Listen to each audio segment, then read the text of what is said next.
Halo semuanya, saya Koko Kurniawan. Sekarang kita akan bahas tentang properties overriding di Kotlin. Sebelumnya kita udah bahas tentang function overriding. Nah, di mana itu mendeklarasikan ulang function di kelas turunannya atau kelas childnya. Nah, sekarang kita akan bahas tentang properties overriding.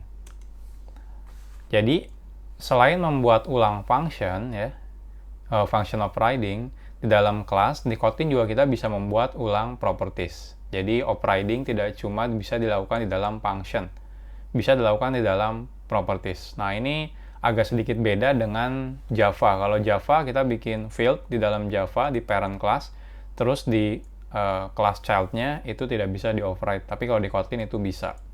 Nah, secara standar di properties di kelas itu bersifat final. Jadi sama seperti function. Jadi kalau di function itu kan kalau nggak di open nggak bisa di override, sama properties juga sama. Dia sifatnya defaultnya final, tidak bisa di override. Nah, gimana caranya? Kita harus untuk membuat ulangnya kita harus menggunakan kata kunci open. Jadi ya sama sih sebenarnya kayak function. Jadi nggak ada bedanya antara function overriding sama properties overriding. Nah, ini contohnya kita punya kelas namanya save. Terus di sini ada open file corner, terus di sini kita masukkan -1 misalnya. Ini cornernya ada -1. Terus kita bisa bikin kelas misalnya turunannya rectangle dan di sini extend save. Nah, di sini tinggal kita gunakan override file corner dan seterusnya. Nah, ini saat kita override sama, ketika override pun otomatis dia jadi open. Jadi mirip sih sebenarnya kayak function overriding. Jadi nggak ada bedanya. Biar lebih enak kita langsung praktekkan. Jadi di sini saya akan bikin save.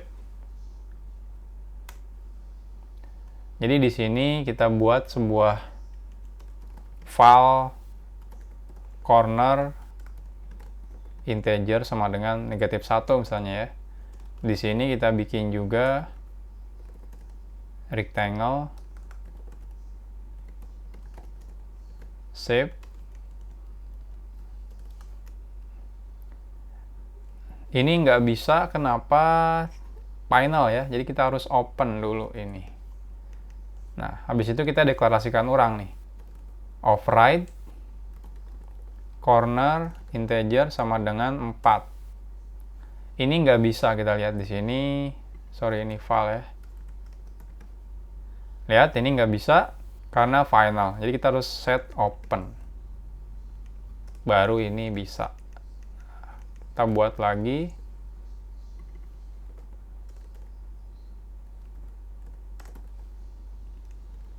Misalnya 3 seperti ini. Nah, ini kalau defaultnya langsung open, jadi kalau kita mau nggak boleh di override di bawahnya, tinggal tambahkan final di sini. Oh, kalau ini nggak ya, beda ya. Ini udah default langsung.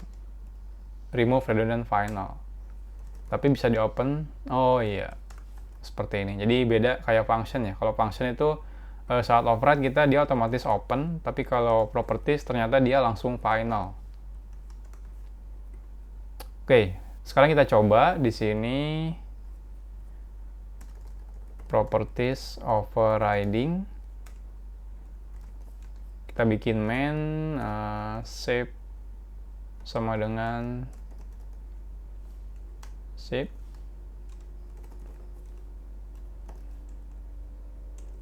corner 2, 3. Ini yang kedua misalnya. Ini yang ketiga. Cuma ini kita ganti menjadi rectangle. Dan ini menjadi triangle. Oke, kita coba running.